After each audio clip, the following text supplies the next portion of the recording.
Kita akan bahas tentang Kitabus Syam, tentang puasa. Karena sebentar lagi kita akan memasuki bulan Ramadan. Insyaallah ibadah kita kalau ditopang dengan ilmu, insyaallah lebih mendapatkan kesempurnaan dari Allah Subhanahu wa taala. Syarat wajib puasa. Kita masuk bahas tentang syarat wajib puasa. Ada 5. Yang pertama, al-Islam. Orang Islam. Ketika dia sudah mengucapkan 2 kalimat syahadat, beriman kepada Allah, maka wajib dia puasa. Agar apa? La'allakum tattaqun. Kita jadi orang bertakwa, jadi orang Islam belum tentu jadi orang yang bertakwa. Orang bertakwa udah pasti orang Islam. Orang Islam belum tentu takwa. Kalau dia udah menjalankan syariat, salah satunya puasa Ramadan, maka insyaallah syariat yang dia kerjakan mengantarkan dia kepada golongan orang yang bertakwa di sisi Allah Subhanahu wa taala. Orang kafir, orang murtad enggak wajib. Tapi kalau dia murtad, orang Islam murtad, naudzubillah, berapa tahun, 3 tahun misalkan udah lewat Ramadan, di masa murtadnya lalu masuk Islam lagi, maka masa-masa dia murtad dari sholat, zakat, puasa Ramadan yang dia tinggalkan wajib qada. Kalau dia orang kafir asli masuk Islam, maka hari-hari kekafirannya diampuni oleh Allah Subhanahu wa taala. Yang kedua, at-taklif. Apa taklif? Balik. Udah balik. Kalau dari umur usianya udah 15 tahun. Tapi kalau dari tanda perempuan dengan haidnya, walaupun umurnya baru 10 tahun udah keluar darah haid, maka dia wajib puasa. Atau laki dan perempuan tandanya adalah dia udah mimpi. Kalau dia udah mimpi, maka sudah dikatakan balik. Tapi terkadang ada orang udah 15 tahun lebih belum mimpi apa-apa. Dikatakan balik enggak? Balik. Kenapa? Karena usianya sudah 15 tahun. Nanti udah bolak-balik ente mah. Balik lagi. Agilan dan berakal, balik dan berakal. Kalau orang gila nggak wajib dia puasa. Makanya kalau kita mau ngindarin nggak puasa Ramadan, gila dulu. Nggak wajib dituntut oleh agama. Bebas roaming itu gila, meninggalin sholat jangan maksiat, nggak bakal dicatat itu. Adapun amat sobi, adapun anak kecil, maka wajib orang tuanya memerintahkannya dengan puasa umur 7 tahun. Dia kita didik anak kita dari umur 7 tahun. Dan kita pukul kalau dia ninggalin puasa umur 10 tahun. Kita didik walaupun dia jangan kita paksa dia sampai maghrib. Umur 7 tahun dia mau buka jam 11, jam 1 enggak jadi masalah. Kita didik pelan-pelan, enggak harus kita ikutin seperti orang dewasa. Kita tahan.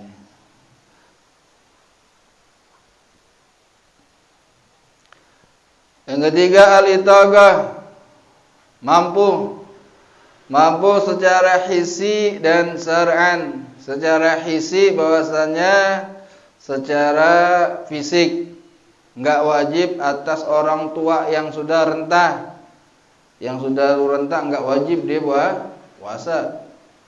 Murah sudah uzur. Tapi wajib qada, wajib qada mah.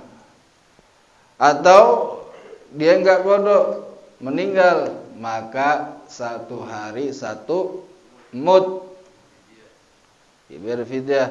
Dan yang sakit, orang sakit yang tidak ada harapan untuk sembuh, maka enggak mampu dia bukan orang yang mampu. Tapi kalau dia meninggal, maka wajib bayar fidyah. Fidyah ini terkadang ada orang salah persepsi. Dia sakit, tapi orang yang masih hidup pas lebaran dibayar fidyah. Fidyah itu dibayar, dikeluarkan kalau orangnya sudah meninggal. Kalau dia belum meninggal ya nyumpahin mati namanya. Jangan. Entah kalau dia fidyah itu adalah denda yang dia tinggalkan daripada puasa. Kalau sholat ada khilaf tentang orang yang meninggalkan sholat dalam keadaan sakit atau apa fidyah. Ada yang mengatakan bayar fidyah, ada yang mengatakan enggak wajib bayar fidyah. Di dalam hal ini kita harus bijak. Kita lihat nih orang yang meninggal ekonominya gimana. Biar fidyah aja kan kalau 7 hari. Kalau 3 karung beras berapa? 1,5 juta. Belum beseknya, belum bayar tahlil dan Ustaz Fauji. Berapa orang guru kalau 7 hari? Kan banyak 7 hari itu kalau orang guru tuh orang ngumpul dah. Ya kalau orang dia enggak mampu, jangan kita paksa dia bayar fidyah. Ya wis, karena ada mengatakan ulama enggak wajib. Ada juga fidyah enggak wajib, tapi dikerjakan oleh ahli warisnya yang sholatnya. Misalkan dia meninggalkan sholat berapa hari, ahli warisnya anaknya ini yang ngerjain. Ini tinggal pilih dah, kita mau bayar fidyah atau kita mau ngerjakan sholatnya dari orang tua kita, atau emang kalau kita nggak mampu untuk membayar fidyah orang tua kita, ya udah. Ada yang mengatakan ulama nggak wajib kita sholatin, kodokin, atau nggak wajib kita keluarin fidyah beras.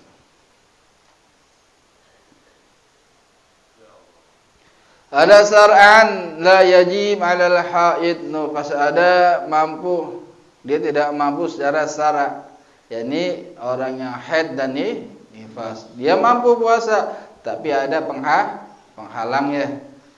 Agak enggak, ini orang yang enggak mampu secara syar'an. Yang keempat as-sihah. Yang keempat sehat. Wala yajib 'alal marid, enggak wajib atas orang sakit. Kalau dia sakit yang sekira-kira ada masyaggah, kesulitan dia untuk berpuasa, maka dia boleh meninggalkan puasa. Sekira-kira sakitnya ini yang diuzurkan meninggalkan puasa adalah kalau dia puasa lamanya bakal sembuhnya bakal lama. Atau kata dokter kalau dia puasa sakitnya akan bertambah. Atau sesuatu sakit yang dibolehkan kita untuk bertayamum, maka di situ boleh kita meninggalkan puasa, nggak wajib. Jadi kalau sakit biasa aja, pilek-pilek itu nggak uzur. Jadi sakit yang dibolehkan kita untuk meninggalkan puasa, maka sakit yang kira-kira kalau kita sakit lamanya sembuhnya bakal lama atau bertambah lagi sakitnya. Yang kelima al-iqamah, yakni orang yang enggak pergi kemana-mana, yakni bukan musafir. Yang bukan musafir 82 km. Kalau dia musafir maka boleh dia meninggalkan puasa. Yang perjalanannya ini adalah 82 km. Tapi safarnya dia ini qabla tulu'il fajri, sebelum dia keluar rumahnya ini sebelum terbitnya fajar. Kalau dia keluar rumahnya pulang kampung, dia pulang kampungnya pagi, udah yang penting udah setelah subuh, maka wajib dia puasa. Yang dibolehkan adalah musafir yang keluar rumahnya ini udah keluar kampung dia sebelum fajar. Sebelum fajar kira-kira atau malam hari, dari maghrib setelah masuk ghurubi syams sampai sebelum fajar itu waktu kita keluar kampung kita. Tapi kalau kita setelah fajar, setelah subuh, sebelum maghrib kita baru keluar, maka enggak ada uzur kita ninggalin puasa. Jadi harus digarisbawahi, enggak musafir begitu aja. Jadi keluarnya ini ada waktunya. Hanya kalau pulang kampung ya malam deh, habis buka. Jangan siang atau pagi, enggak uzur gitu. Dan kalau orang yang mau meninggalkan puasa, orang sakit atau orang musafir, niat batalin dia pakai niat tarakhus, jangan asal minum aja. Biar ngebedain antara membatalkan puasa yang boleh dan batal puasa yang haram. Kalau kita tanpa niat, seperti kita malam sehat, tiba-tiba siang atau pagi kambuh udah sakit kita apa dah, yang sekira-kira kita boleh batalin puasa. Ketika kita ingin batalin puasa, kita niat apa? Nawaitu tarakhus lil fitr, atau niatnya bahasanya aku niat tarakhus apa? Keringanan untuk berbuka puasa. Jangan kita main minum aja. Kalau kita main minum aja enggak ada bedanya antara buka yang haram dan buka yang boleh. Atau kita lagi musafir, kita ingin buka puasa, siangnya enggak kuat gitu, maka niat tarakhus, niat bahwasanya diberikan keringanan, aku niat buka puasa karena apa? Uzur, atau karena tarakhus ada keringanan. Jasa jangan minum aja. Kalau asal minum aja tanpa niat itu maka haram, enggak ada bedanya. Ini wajib, syarat bahwasanya niat itu syarat membedakan mana buka puasa yang uzur, mana buka puasa yang tidak uzur, biar ada bedanya. Jangan asal minum aja. Arkanus shaum itu syarat wajib puasa. Sekarang kita masuk rukun puasa. Rukun puasa ada dua. Yang pertama an-niat, baik itu puasa fardu maupun puasa sunnah. Dalam hadis innamal a'malu binniyat, bahwasanya segala amal itu membutuhkan daripada niat. Dan watajibu niat likulli yaum, wajib niat setiap malam. Waktunya adalah setelah terbitnya matahari sebelum fajar. Setiap malam kita wajib niat. Tapi ada daripada mazhab Maliki yang membolehkan kita niat di malam pertama untuk 1 bulan penuh. Ya boleh ulama menganjurkan kita niatin, khawatir kita namanya 30 hari kan lama, ada niat yang kita lupa. Kalau kita niatnya lupa lah, pertama kita udah niat 1 bulan full dari mazhab Maliki. Seperti itu niatnya, nawaitu shauma Ramadan syahran kamilan. Aku niat puasa Ramadan 1 bulan penuh. Dan niatin tuh itu di malam pertama. Nawaitu shauma Ramadan syahran kamilan. Itu 1 bulan penuh. Tapi kalau Imam Syafi'i mengatakan wajib niat setiap malam. Masing-masing mazhab ini berbeda pendapat. Ada yang mengatakan Imam Ahmad bin Hanbal mazhabnya bahwasanya boleh kita niat setelah fajar.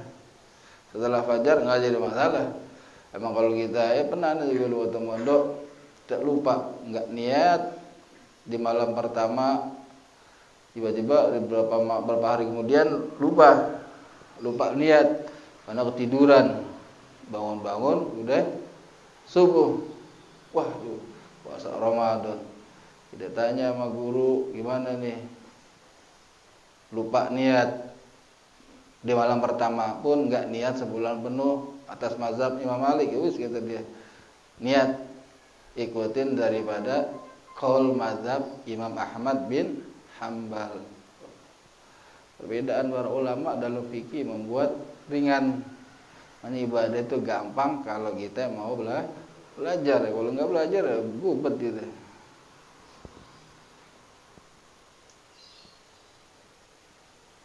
Ada perbedaan niat puasa fardu dan niat puasa sunnah. Kalau niat puasa fardu, yakni puasa Ramadan, perbedaan niatnya dengan puasa sunnah, masuknya puasa fardu setelah terbitnya matahari sampai terbitnya fajar, dan wajib tabyid dia niat setiap malam. Jadi niatnya ini waktunya itu niat puasa setelah terbitnya matahari. Setelah terbenamnya matahari, yakni udah masuk bedug maghrib. Udah masuk bedug maghrib, boleh kita niat puasa dari situ. Enggak harus kita nunggu makan sahur. Atau ketika kita lagi tarawih, biasanya kan suka ditalkin sama imam kan ya, nawaitu shauma ghadin. Tapi niat adanya di hati. Kalau di lafaz hukumnya sunnah, sama kayak salat, wudu, semua adanya di hati. Hati lisan kita mengucapkan nawaitu shauma ghadin an adai fadhi syahri Ramadan hadisanah lillahi ta'ala. Hati kita juga niat. Yang wajib dengan nawaitu shauma Ramadan, udah itu yang wajib. Fardu pun enggak wajib kita ucapkan sunnah. Hadisanati sunnah. Kita niat nawaitu shauma Ramadan, udah sah. Niat kita nggak harus nawaitu shauma ghadin an adai, itu hukumnya sunnah, nggak wajib. Dan kalau puasa sunnah masuknya itu niatnya setelah terbenamnya matahari dan terus menerus sampai zawal. Apa zawal? Zawal itu sampai zuhur, dan nggak wajib niatnya saban malam kalau puasa sunnah. Misalkan puasa Senin atau Kamis, tidur bangun-bangun jam 11, geratak dapur nggak ada apa-apa, belum makan apa-apa, boleh nggak puasa? Boleh, nggak jadi masalah. Puasanya terpaksa, nggak ada apa-apa di dapur. Itu kalau puasa sunnah. Tapi terkadang pun ketika yang penting ada surah puasa sunnah, boleh ketika kita udah melakukan sesuatu yang batalkan puasa. Seperti kita emang udah biasa puasa Senin Kemis, atau puasa sunnah-sunnah yang lain kita udah lazimin. Kita pagi udah makan nasi uduk. Tiba-tiba jam 11 baru inget, oh iya, sekarang hari Senin ya. Biasanya rutinan dia istiqomah puasa hari Senin, maka boleh dia lanjutkan puasa walaupun di paginya udah nyarap nasi uduk 1 piring. Tapi kalau dia bukan kebiasaan dia, nggak biasa puasa Senin, nggak biasa puasa sunnah Senin, udah makan nasi uduk, ngopi, ngerokok, tiba-tiba ingat, wah ini hari Senin pengen puasa, nggak boleh, karena bukan kebiasaan. Kalau kebiasaan ente nggak jadi masalah. Atau puasa sunnah-sunnah yang lainnya.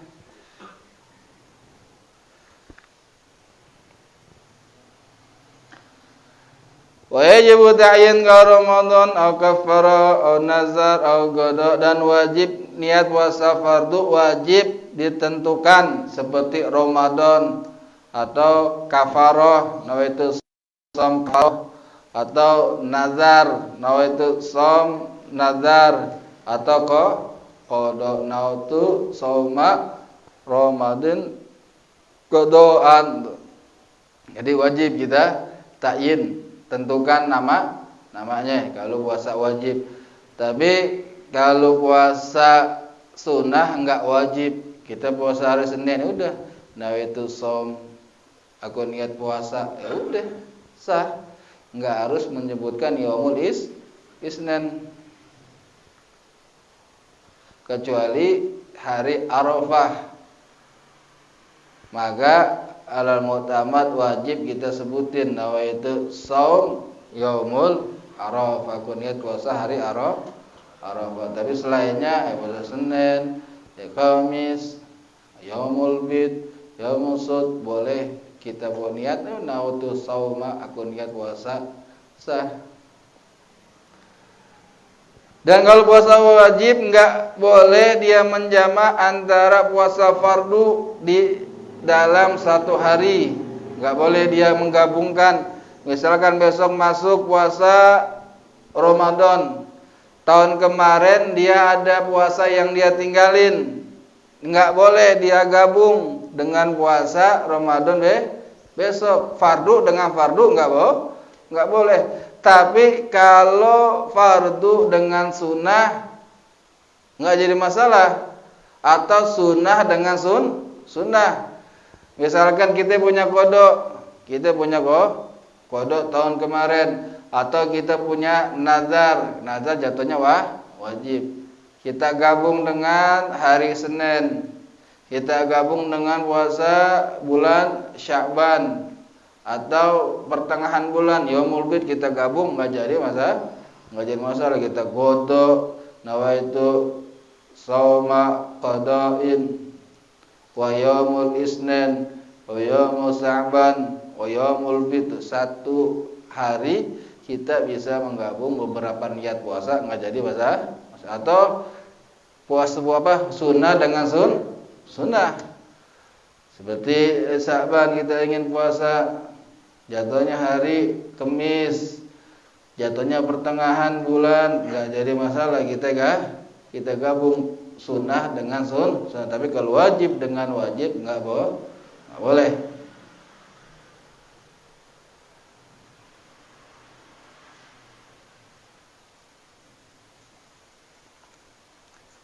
Dan rukun yang kedua, tarku mufattir. Dia meninggalkan yang batalin puasa zakiran, dalam keadaan ingat, mukhtaron, enggak ada paksaan, ghairu jahil, dan tidak bodoh yang diuzurkan. Jadi enggak batal puasanya kalau dia buka puasa dalam keadaan lupa. Lagi puasa Ramadan, tiba-tiba paginya nyarap nasi uduk 2 bungkus lagi, udah ngeteh, ingat ya Allah, ini puasa Ramadan, lupa deh. Enak banget begitu. Nih, jangan orang kalau lagi puasa, lagi makan jangan diingetin tuh lagi kasih nikmat sama Allah. Ini kadang-kadang nasi di tenggorokan diingetin, dulu enggak puasa, baru di tenggorokan, wajib dimuntahin tuh. Lah kesian loh, kita lagi makan diingetin. Udah biarin aja, nikmatin udah. Orang lagi puasa, tiba-tiba dia lupa minum atau makan, udah jangan diingetin, biarin dia nikmatin, dikasih lupa sama Allah, dikasih nikmat gitu. Bahkan nasi uduk, teh, rokok juga, baru ingat ya Allah ini puasa Ramadan ya. Nikmat banget begitu, Tapi tengah hari bisa makan es kelapa sebuah, 1 muk, baru ingat, Terusin nggak? Terusin. Lupa. Jangan lupa-lupain. Jangan minta sama Allah malam, ya Allah besok lupain barang setengah jam mah, setengah hari. Mukhtaran, nggak ada paksaan. Kalau ada paksaan mukrihan, dipaksa, batalin puasa, kita diancam.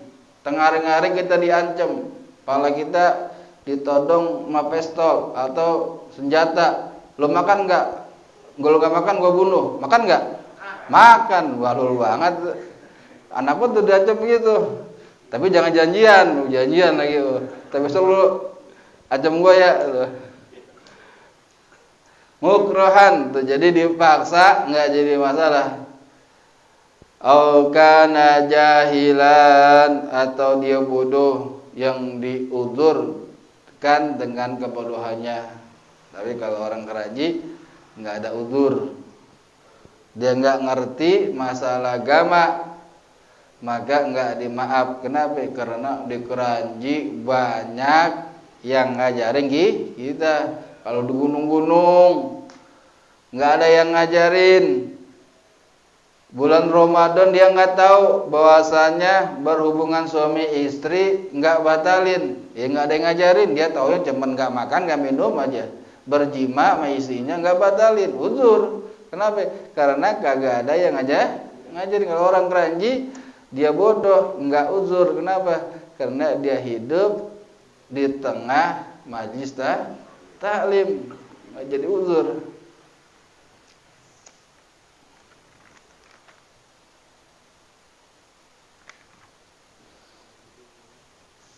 Sekarang sunnah puasa Ramadan.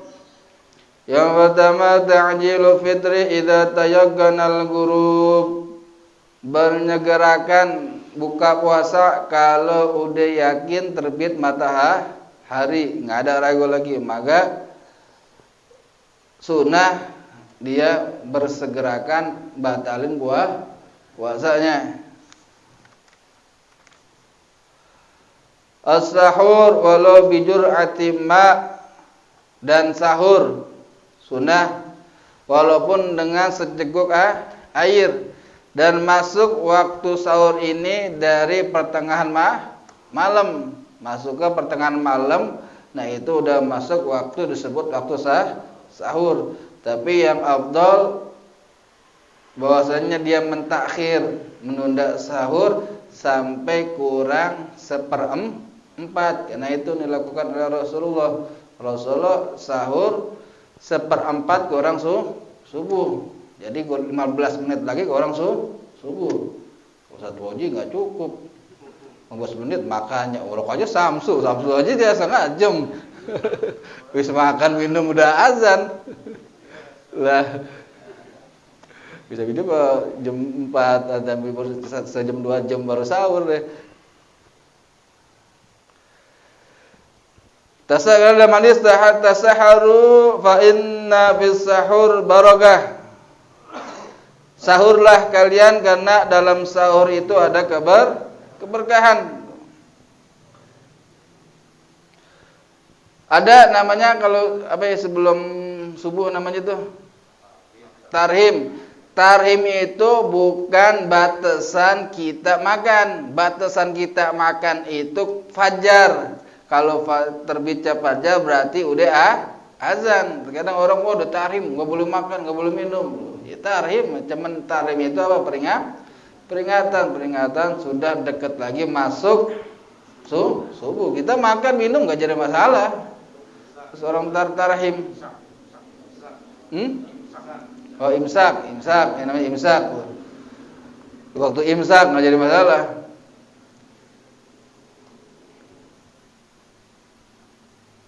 Al-fitru ala rutab witron, dan berbuka sunnah dengan korma. Jangan lontong dulu diembat. Ini mau langsung lontong bakwan diembat. Kita kalau mau ikutin sunnah, korma dulu. Korma bisa beli luar sini banyak tuh korma tuh. Di luar. Jangan lontong bakwan, nah korma itu tiga witir ganjil, 3 biji kita makan sunnah. Atau kalau kita nggak ada korma, ya makan sesuatu yang manis. Masa kalau nggak ada korma bulan Ramadan rumah gitu. Itu awal sunnah. Jangan makan buka puasa dengan sesuatu yang digoreng. Maksudnya ya boleh sih boleh. Cuman yang abdol ini kita awalin dengan sesuatu yang manis. Kalau yang digoreng mah nanti belakangan. Ini yang manis dulu baru. Al-ityam bidu'ail iftar.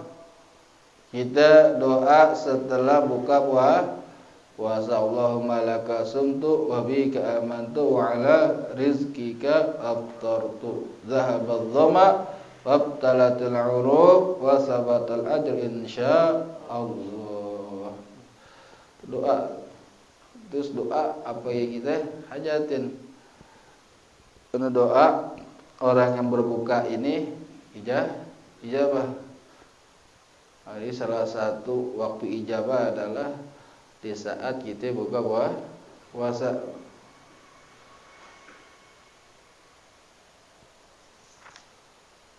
Tafdirus shaim, kita sunnah juga ngasih puasa, kasih makanan kepada orang yang puasa. Dalam hadis, man tara shaiman kana lahu mislu ajruh ghayr annahu yanqus min ajrus shaim syai'a. Siapa orang yang memberikan makan kepada orang puasa, maka dia mendapatkan pahala orang yang berpuasa tersebut tanpa mengurangi sedikit pun pahala orang yang puasa. Para ada sahabatnya Rasulullah, di rumah kami enggak ada apa-apa. Kata Rasul, walau bijur'ati ma, walaupun kalian ini memberikan makan dengan seceguk air kepada orang yang buka puasa, barokah. Kita kasih takjil, ada rezeki, kita kasih makan, gorengan, kolak, air. Dapat kita pahala orang yang puasa. Lain sedekah di bulan puasa dan sedekah di luar bulan puasa pahalanya beda. Semua pahala sunnah, pahala fardu yang kita kerjakan di bulan Ramadan lebih besar pahalanya ketimbang yang kita kerjakan di selain bulan Ramadan. Maka manfaatin daripada waktu-waktu di bulan Ramadan. Kita duduk ngaji pada malam ini gede pahalanya luar biasa. Apalagi kalau kita duduk ngaji di bulan Ramadan lebih gede lagi. Dia punya pahala semuanya dilipat gandakan pahalanya oleh Allah Subhanahu wa taala. Insyaallah minggu besok kita lanjut kembali kita bahas puasa. Masih ketemu satu lagi.